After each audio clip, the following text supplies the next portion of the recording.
Alright everyone, how are you? Playing like Pulis. We've got two real important games coming up today. Obviously a game against Arsenal and a game away at Spurs. And then unfortunately after that the episode's going to be a game at home against Man United. But generally speaking, we've been okay against the bigger sides so far this season. If I just remove the kind of silly competitions. We got a draw against Chelsea. We obviously lost against Liverpool. But then we also beat Man City in the previous episode. So kind of inconsistent, but playing the Pulis way, I think so far what we've achieved is pretty decent. We've been very good at home, solid. We're scoring from set pieces, hard to break down. I think it's just our away form and against the bigger sides where we probably will find that we'll struggle going into the second half of the season. But it's also worth mentioning as well, we drew 0-0 against Palace.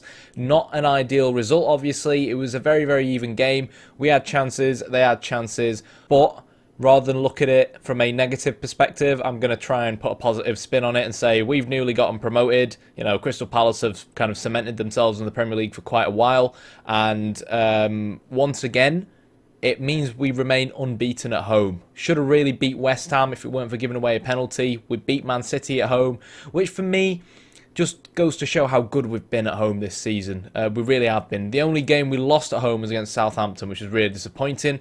And again, that was kind of from a very fortunate goal for them. So without further ado, it is going to be a double episode for a change, which is why I'm talking really, really fast. So away at Arsenal, 3 days later, away at Spurs. Probably going to lose both, but hey-ho. Both play pretty nice football, so if we can score a few set pieces or a few direct balls on the counter-attack against them and then shut up shop, it'll be pretty Pulis-esque and pretty satisfying, I think. So without further ado, let's get stuck in. Knockaert is back. He did obviously start against Palace. Was probably one of our better players, but again, ball just wouldn't go in for us. March on the other side. Hemed, Murray up front. Grosser, Kayal comes back into the side. Feel like he's just a better player than Stevens overall, even though Stevens has been playing well. Kayal is no longer kind of suspended, so it's worth bringing him back into the squad, I think.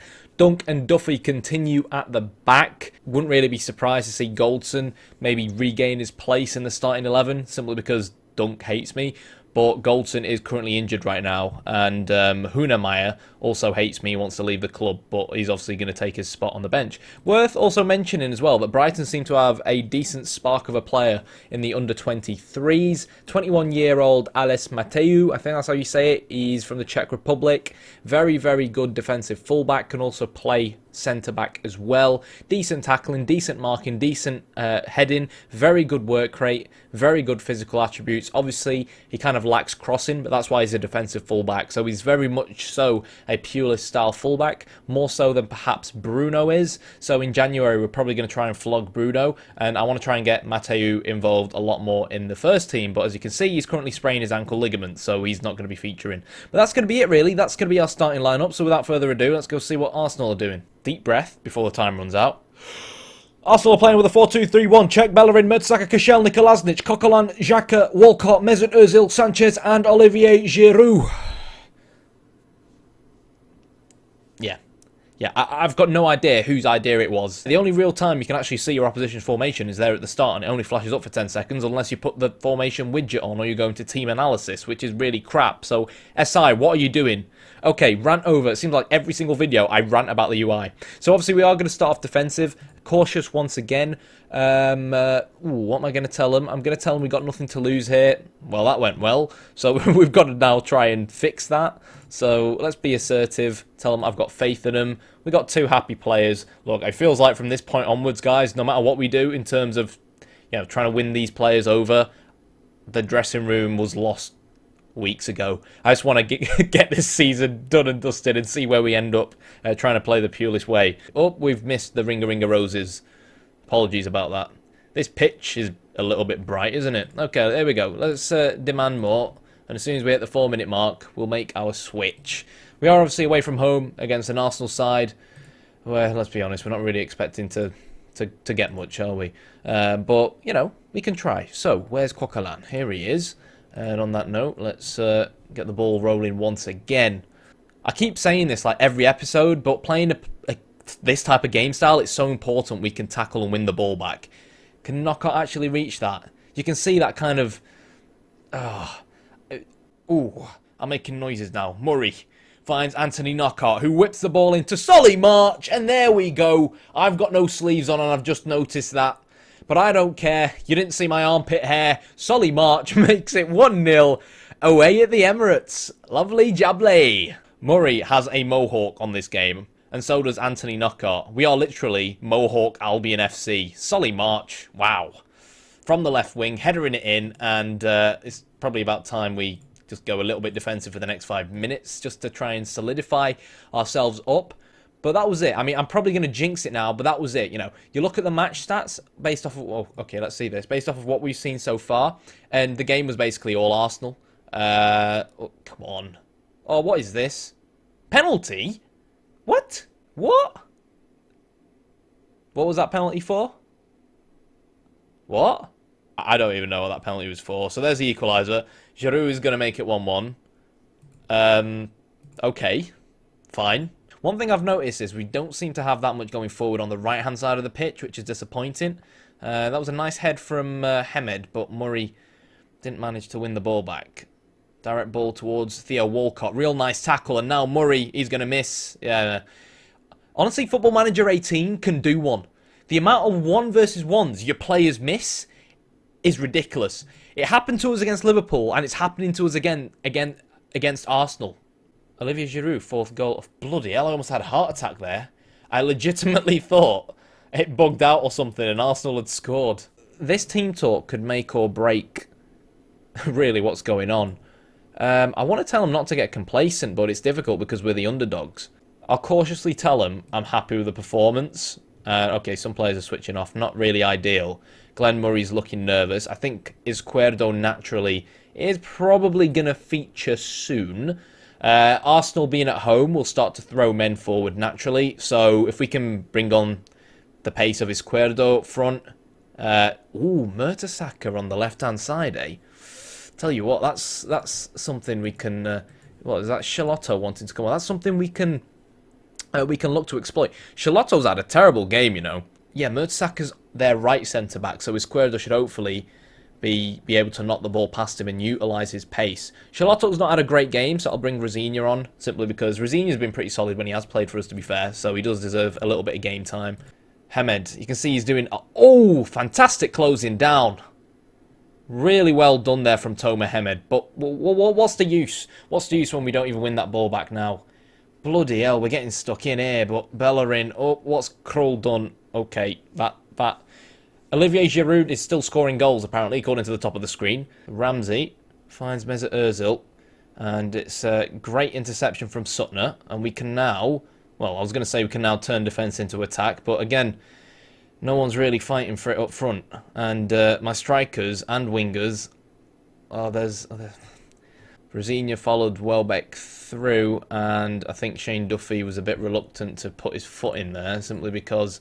Well, he's on a yellow card. I'm going to turn Hemed into a complete forward on support and Izquierdo into an advanced forward on that side. Just try and utilise his own pace a little bit more.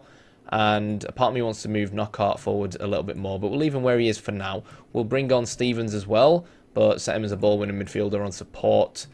I'd like to tell him to calm down. Again, I have no idea how to do this. No, I don't want to talk to Dale Stevens. Nope. Nope, I don't want to discard all my changes. Nope. Okay, apparently no isn't an option. So I have to discard all my changes. Wow. Wow. I mean, I don't know what else to say other than wow once again. Okay, Okay.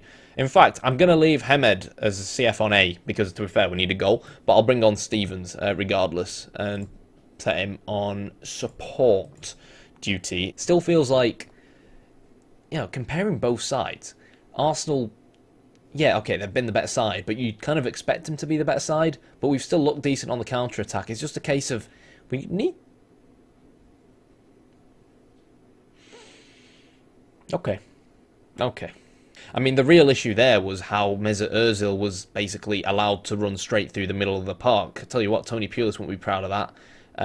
Tim Krul, maybe not much he could really do, but defensively,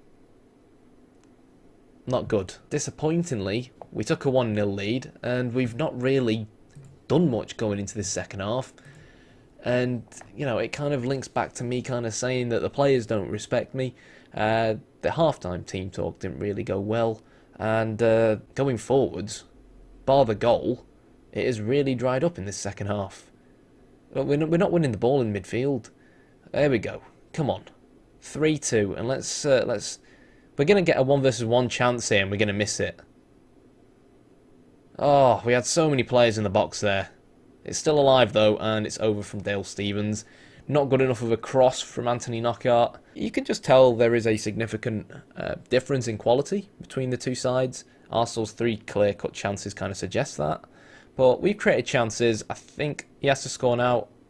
Okay, it continues. The clear-cut chances continue. Yeah, I think at the end of the day, if Murray had scored his clear-cut chance, which was clearly a clear-cut chance, I don't know why it wasn't put down as a clear-cut chance. And... okay. Like, our player just ran past the ball. Watch that replay. I think it could have been Stephens. I'm not entirely sure who it was. Like, so Bellerin plays the ball in. It bounces off Giroud. And yeah, and Stephens just, like, runs past the ball and ignores it. Really annoying that Hemed, you know, would miss that 1 versus 1.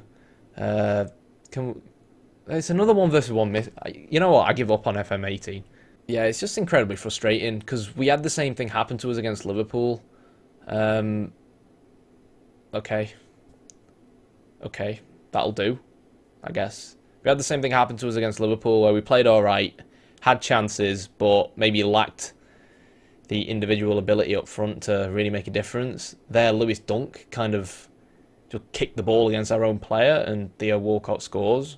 I mean, for me, Arsenal haven't really played worthy of 2 or 3 goals, let alone 5. I'm not really quite sure what I've just seen, if I'm fully honest. Especially given we were 1-0 up at one point. But, yeah. It's not been good enough, really, has it? Are they actually going to score a goal here, or is it just... yeah, he's going to miss. Hallelujah. We've actually scored a 1 versus 1. Can you believe that?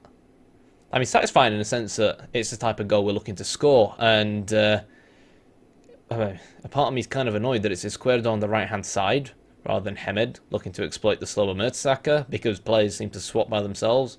I'm pretty sure I could Google how to stop players swapping by themselves, but I'm not really one to Google things in Football Manager. I'm more the type of kind of guy who's kind of just like, it should be relatively obvious, you know what I mean? There we go. 5-3. And look, at the end of the day, Murray scores his 1 versus 1. Hemed had, I think, 2 clear-cut chances, one which he blasted wide, and it's 5-5. But I think the main key thing we need to take note of is the fact that we're creating chances away from home, and even though we're not taking a lot of them, we're also conceding a lot of goals away from home. Oh, for the love of God. Against the good teams. So we conceded 4 away from home against Liverpool, and we've just conceded 6 away from home against Arsenal.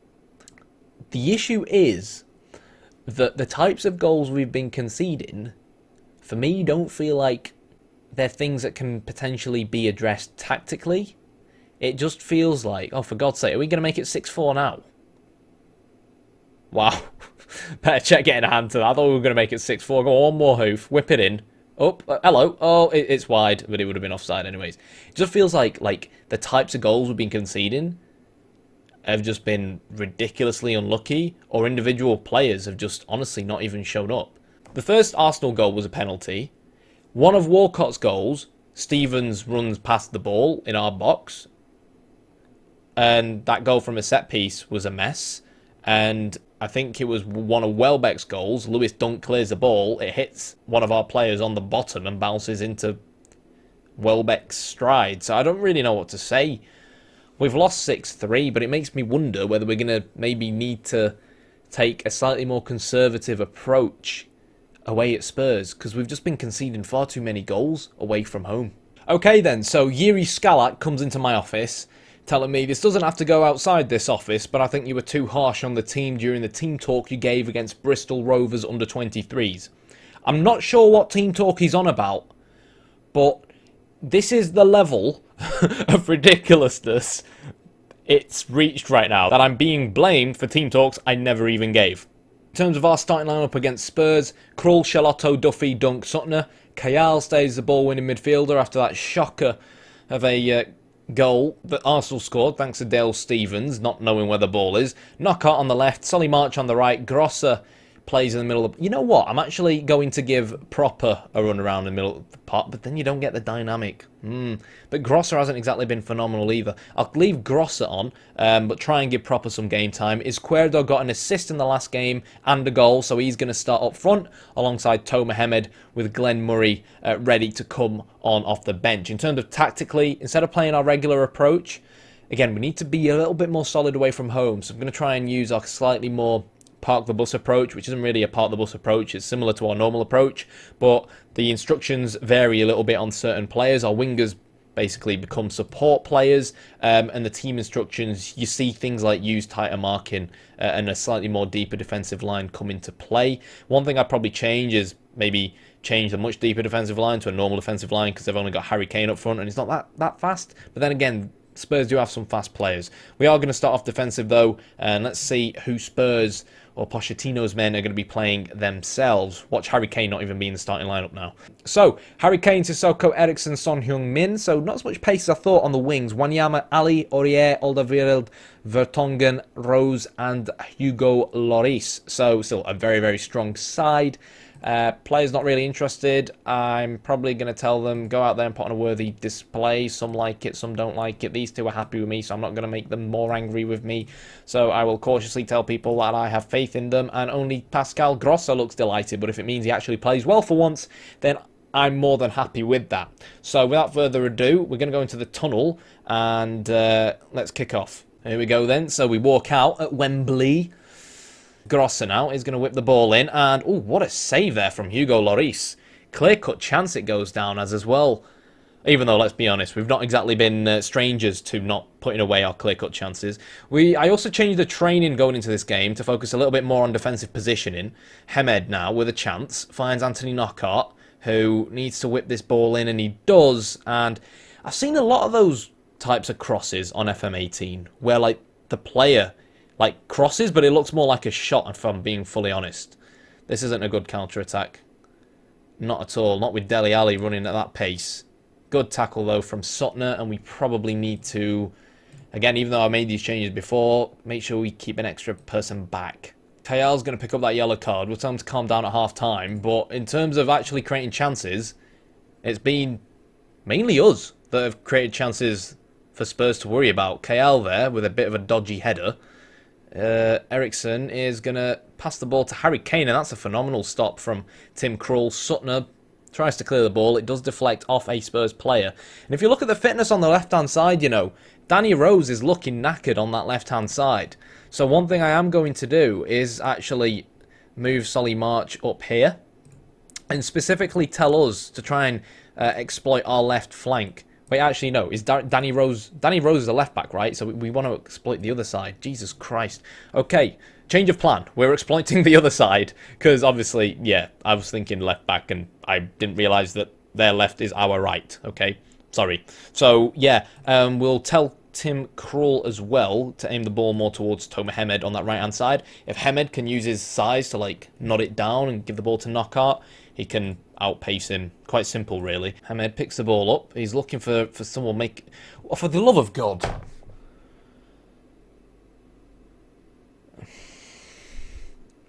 That was a bloody chance to go forward, if you've ever bloody seen one.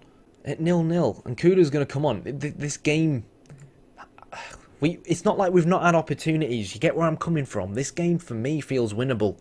For that reason, I'm going to take that gamble. Look, we lose this game, we lose this game. It's against Spurs. We're never expecting to win it anyways. But it feels winnable, so I'm going to go to the normal overload approach. For that reason, we got to remake these changes. Even though a tired Spurs defence. A part of me doesn't want him to get involved in the midfield a little bit more, especially now that Nkudu has come on and Eriksen has come off. But I'm not going to take that gamble just yet. If it's still like 0-0 going to the 70th minute, then we'll tell him to do a little bit less defensive work. Hamed, to be fair, has had an alright game. I want to get the ball more towards the right-hand side. That's where the kind of tired thingy Danny Rose is. So Charlotto's going to change to a fullback on support. Make sure Tim Krul is getting that ball to Toma Hamed as well. And we'll have to tell Bayram Kayal to calm down as well. Telling him I'm not happy with what I've seen so far is apparently done good. Where is he? I need you to calm down, pal. You need to play it calm. And it demotivates him. Nice. Well, what do you want then? You want to get sent off? Jesus Christ. Okay, we are going to start the second half once the game actually responds. Okay, here we go then. So Krul is... I just realised we haven't started the first 5 minutes of this half defensive, and I am going to live to regret this. Harry Kane is going to... Sorry, what? Okay, so that just happened. Is that Shane Duffy just moonwalking? I don't really know what to say, to be honest.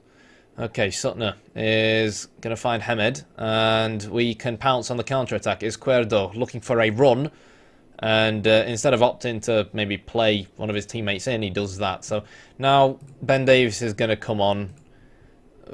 We no longer need to really focus on that. Proper will come on. Let's see if we can use his technical ability to try and unlock the defence somehow. And Glenn Murray's going to come on. Fresh legs up front. And a little bit of oomph, I guess, in the box. Stevens will come on for Kayal, who's probably going to figure out a way to get a red card. And I think now, heading into the 60th minute, where I'm going to make changes to try and counteract the fact that Spurs are as tired as they are. So, in terms of changing our tempo, we're pretty much going as fast as we bloody can be. But I'm going to look to close them down a little bit more, simply because we are in better fitness than they are. I'm going to tell our lads to take more risks as well. The game is getting stuck a lot. Hello, game. Yes, okay. Highlight. This is nice. Loris. We need to win this ball in the air now. It's Sanchez who's come on up front. Sissoko to Nkudu. And we just about... No, we don't win the ball back. Okay, then. No, we don't. We try to win the ball back, but we don't win the ball back. Davis is going to cross it in. Duffy's going to get his big head in the way. Another one of our players is going to completely ignore the ball that just rolls past him. Kane is going to find Son Heung-min, and he's going to make it 2-0. No, he isn't. Okay. Really, I think the only thing we can really look to do at this current moment in time is just try and bloody get that ball forward, you know? Just move these forward. Set this lad to support. We just... be more expressive. Just... score. Like, hey. Tim Krul somehow got a yellow card. Oh, for God. Good boy. We've gone from being pretty solid at corners to having 2 corners in the past 2 games against 2 very good teams, and we can't even get them past the first guy at the near post. And this is our problem, really. We're not winning these second balls. We need to get that ball wide, and we do. Solly March is going to whip the ball in, and we're going to equalise. No, we're going to hit the post. Okay.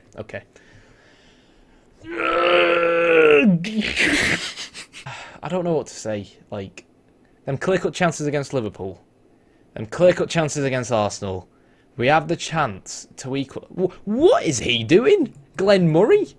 He just stood there and watched Nkudu run to the ball. We get that equaliser there, and they don't even have time to score that second goal. And what started off as a pretty solid start to the season is kind of as I expected, starting to crumble playing this style of football against the bigger and better sides. We're probably going to lose against Man United, who are currently 5th, which is suddenly going to put us in and around the relegation spots again. The good news, though, is that I kind of feel like once we get the Man United game out of the way, we can go back to kind of like actually trying to find some form. So I feel like, you know, your Watfords, your Newcastles, your Evertons, your West Broms and your Stokes and your Burnleys. And if we can get revenge against Bournemouth and again win against teams like Swansea and Huddersfield, then we'll get enough points to guarantee the mid-table finish. I mean, it wouldn't be a Tony Pulis save if it weren't a mid-table finish in the end, would it? But it's just, I think we've been incredibly unlucky. West Ham, we really should have beat. It's just this away form and this real tough run of games. I don't think it matters how you play tactically. If you're Brighton, you're not going to beat the likes of Arsenal, Spurs, Liverpool and so on. I think we've done well to beat Man City and also get a point against Chelsea, to be honest. So let's try and stay realistic. The style of football, I think we've achieved what we came into this save looking to achieve. I think if you sign better players, then it could be incredibly successful with the right types of players. So if you take this tactical approach and actually apply it to a top 6 team, I think going forward, that kind of fast, direct style of football could be very, very difficult for most opposition teams to deal with. Unfortunately, we're Brighton. But on that note, that's going to be it for the end of this episode. Unfortunately, it does result in 2 losses. I don't feel disappointed. I feel more frustrated than anything because I feel like we're seeing so many clear-cut chances that just aren't hitting the back of the net. If you like the video, hit the like button, hit the subscribe button. It's all going pear-shaped from here. See you next time.